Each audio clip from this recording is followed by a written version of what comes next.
Kumusta po mga kabayan? This is the Filipino version of this video. Please check the comment section for the link to the English version. Pag-usapan po natin kung paano kumpletuhin ang online registration para makakuha ng e-arrival card o electronic arrival card. Ang goal ng ating video ay maturuan po kayo paano madaling magrehistro at paano nyo ito magagawa sa loob lamang ng 5 hanggang 10 minuto. May 3 bagay na dapat po ninyong malaman para makumpleto ito. Pinaka-importante, una sa lahat, dapat alam po ninyo kung paano pumunta sa tamang website. Pangalawa ay paano madaling sagutan ng online form sa pagrerehistro. Pangatlo, pagkatapos ng registration, huwag pong kalimutan na i-screenshot yung QR code dahil ipapakita po ito sa check-in at sa pagdating sa airport ng Pilipinas. Simulan po natin. Ang unang step, dapat alam natin ang tamang website. Dumiretso po tayo sa website na www.onehealthpass.com.ph. Yes, tama po kabayan, ito ay yung parehong website pa rin nung One Health Pass pa ang ginagamit. Ulitin natin, ito po ay isang website, hindi ito isang mobile app. Para makapunta sa registration portal, magbukas lang ng internet browser katulad ng Google Chrome. I-type lang yung www.onehealthpass.com.ph at dapat ang makikita nyo po ay ganito. Babala, mag-ingat sa mga fake na websites. Mahalagang tandaan, ang pagrerehistrong ito ay libre po. Pag ang napuntahan ninyong website ay nanghihingi ng bayad, siguradong scam po yan o fake na website. Tulad ng website na ito ng pangalan philippines-form.com. Fake po yan. Pangalawa, ngayong alam nyo na po yung tamang website, pwede na po tayong magrehistro. Pero bago po tayo magpatuloy, salamat po ng marami sa mga walang sawang tumatangkilik sa ating channel, lalo na po sa mga masipag mag-like. Nakakatulong po ito ng malaki para yung video po natin ay ma-recommend ng YouTube sa marami pa nating kababayan na kailangan makapanood ng ganitong video. Salamat po sa ating mga subscribers at welcome po sa mga bago pa lang na subscribers. Pasasalamat din ng marami sa ating mga virtual friends na nanatiling nakasuporta sa ating channel. Bago tayo magrehistro, kailangan alam muna po natin ang sagot sa mga tanong na ito. Sino nga po ba yung kailangang magrehistro? Lahat ng pasahero, bata o matanda. Isang pasahero, isang rehistrasyon. May bakuna man o wala, required pong magrehistro. Ito po ay para sa mga pasaherong pauwi ng Pilipinas, lalapag sa kahit saang paliparan sa Pilipinas. Hindi po ito kailangan kung paalis kayo ng Pilipinas. Pauwi lang po, okay? So anong gagamitin para magrehistro? Tulad ng binanggit po natin kanina, ito ay isang website. Bubuksan lang natin ito gamit ang Google Chrome. Pwedeng gumamit ng kahit anong gadget. Pero nire-recommenda po namin na gumamit ng smartphone o mobile phone dahil madaling mag-screenshot at palaging accessible sa atin ang mobile phone, lalo na po sa mga OFWs. Hindi naman lahat mayroong laptop at mobile phone lang kadalasan ang gamit. So, next, kailan dapat magrehistro? Ang rekomendasyon ng BOQ o Bureau of Quarantine, 72 hours daw bago ang departure o biyahe. Pero marami nagtatanong, paano ba makompute yung 72 hours na yan? Para simplihan na lang yung buhay natin, ang ibig sabihin lang po niyan ay 3 days before ang inyong biyahe. Bibilang lang po tayo ng 3 araw bago ang flight natin. Halimbawa, sa 30 pa yung flight, bumilang lang ng 3 araw. So, 29, 28 at 27, 3 araw. Sa 27, pwede na po tayong magrehistro. Pwede rin ba sa 28 at 29? Yes, pwede po. Pwede rin ba sa petsa na ng flight, which is 30? Yes, pwede pa rin po. Kaso mas okay kung magrehistro tayo ng mas maaga. Minsan kasi nagkakaproblema po yung website nila. Paalala po, lalo-lalo na sa ating mga senior citizen na kababayan, kung nahihirapan po kayo sa paggamit ng mga gadget at pagrerehistro sa mga online portals na ito, pwede nyo po itong ipagawa sa inyong mga kamag-anak, mga anak o apo. Ipapanood nyo lang po sa kanila ang video na ito para alam po nila yung dapat nilang gawin. Para makapagrehistro, kakailanganin po natin ang mga impormasyon na nasa mga dokumentong ito. Una, ang pasaporte ninyo, yung flight ticket ninyo, at vaccination certificate kung bakunado po kayo. Okay, so simulan po natin.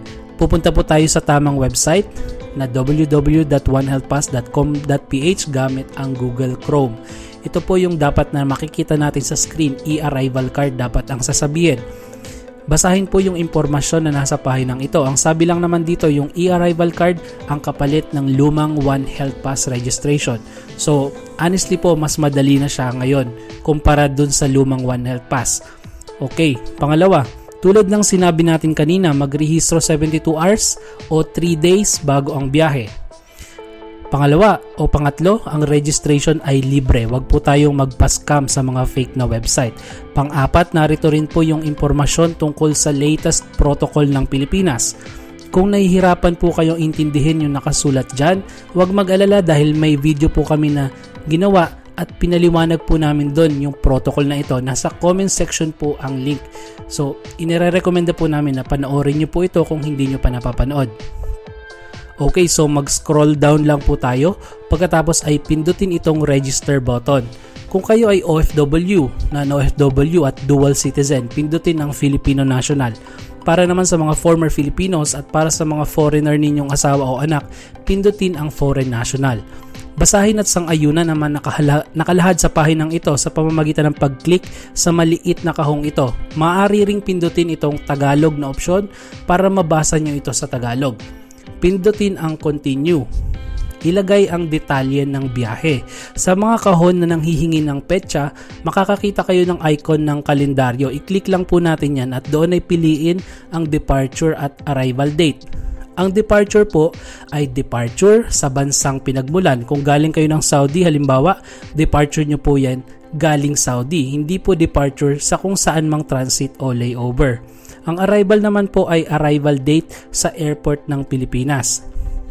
Kumpletuhin ang iba pang detalye ng biyahe. Piliin kung saang terminal ng Pilipinas kayo lalapag. Halimbawa, NAIA Terminal 3. Then piliin ang aircraft passenger para sa mga sasakay ng eroplano. Kung kayo ay OFW, piliin ang OFW. Kung non-OFW kayo, katulad ng dependent ng OFW o mga dual citizen o nagbakasyon lang kayo sa ibang bansa bilang turista, piliin ang non-OFW. Next, sagutin ang tanong ng yes or no kung kayo ba ay bakunado. Dito sa country from, ang ilalagay ay kung saang bansa kayo galing. Halimbawa, galing kayo ng USA, may transit kayo sa Japan, USA pa rin ang ilalagay. Kung galing kayo ng Saudi Arabia, may transit kayo sa Dubai, Saudi Arabia pa rin ang ilalagay. Sa airline at flight information, ang ilalagay natin yung huling flight pauwi ng Pilipinas. Kung direct flight kayo, madali lang. Pero kung may transit kayo o connecting flight, yung gagamitin natin, yung pinakahuling flight natin na papuntang Pilipinas. Halimbawa, Saudi Arabia, may transit kayo sa Dubai gamit ang Emirates EK332. Yan po yung flight na gagamitin natin. Makita nyo po dito sa cone na ito, walang pulang asterisk. Ibig sabihin po niyan optional. Optional lang ang paglagay ng seat number. Pwedeng iwan ng blanco. Pwede ring lagyan ng NA o not applicable.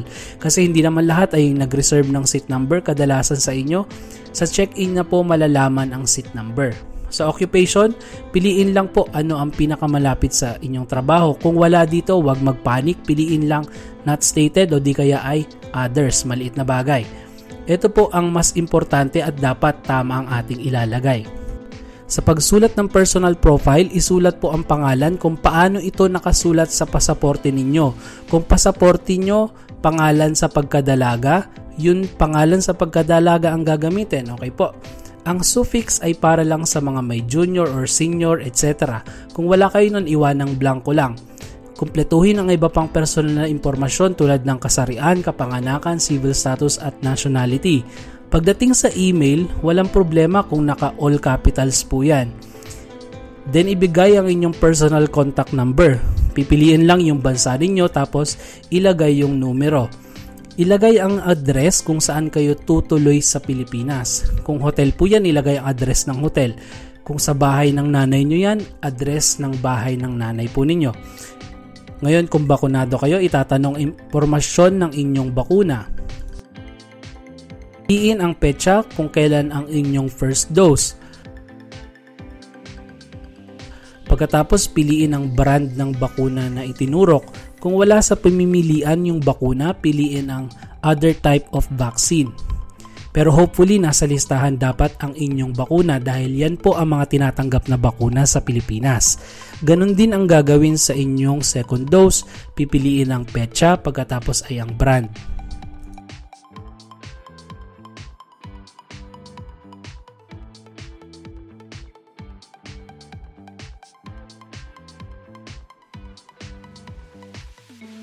Ilagay kung saang mga bansa kayo nagpunta sa nakalipas na 30 araw. Halimbawa, kung kayo ay galing ng Austria at nag-stop over kayo ng Dubai, ilagay ang Austria at United Arab Emirates. Sa bandang huli ay tatanungin kung kayo ay na-expose sa sakit na COVID-19 o di kaya ay nagkaroon ng sintomas sa nakaraang 14 na araw o di kaya ay na-expose ba kayo sa monkeypox.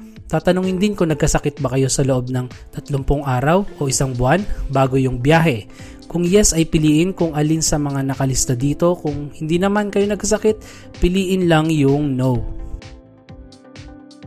Pagkatapos ay pindutin ang submit at magpapakita na po ang inyong e-arrival card QR code. Ito po ay ang inyong ipapakita sa check-in. Kung may transit kayo ay hahanapin din ito sa transit ninyo at pati pagdating sa airport ng Pilipinas. Mahalagang i-screenshot nyo na po ito. Pagkatapos ma-screenshot ay makikita nyo na ito sa gallery ng inyong phone. Kung wala kayong kasamang bata, tapos na po ang inyong pagre-rehistro.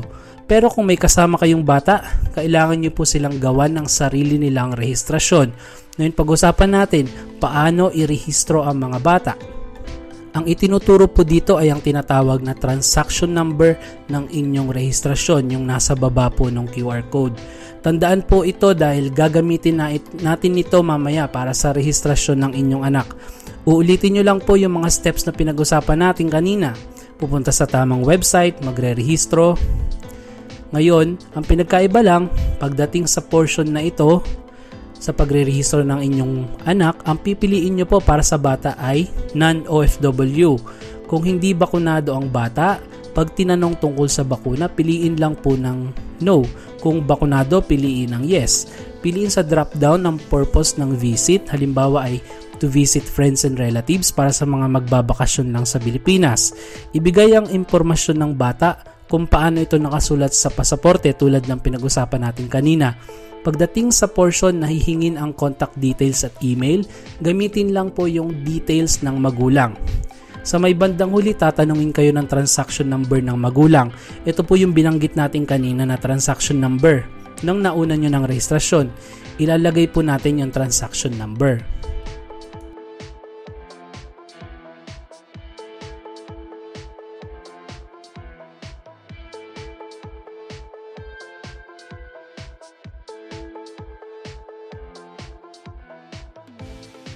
Pag nakakita po kayo ng pulang mensahe na ang sabi ay required, ibig sabihin may nakalimutan tayong ilagay na impormasyon. So hanapin lang natin yan at ibigay natin yung impormasyon na hinahanap. Kumpletuhin lang po natin ang rehistrasyon, then ilagay yung mga iba pang hinihingi impormasyon tulad ng address, mga bansang pinuntahan, etc.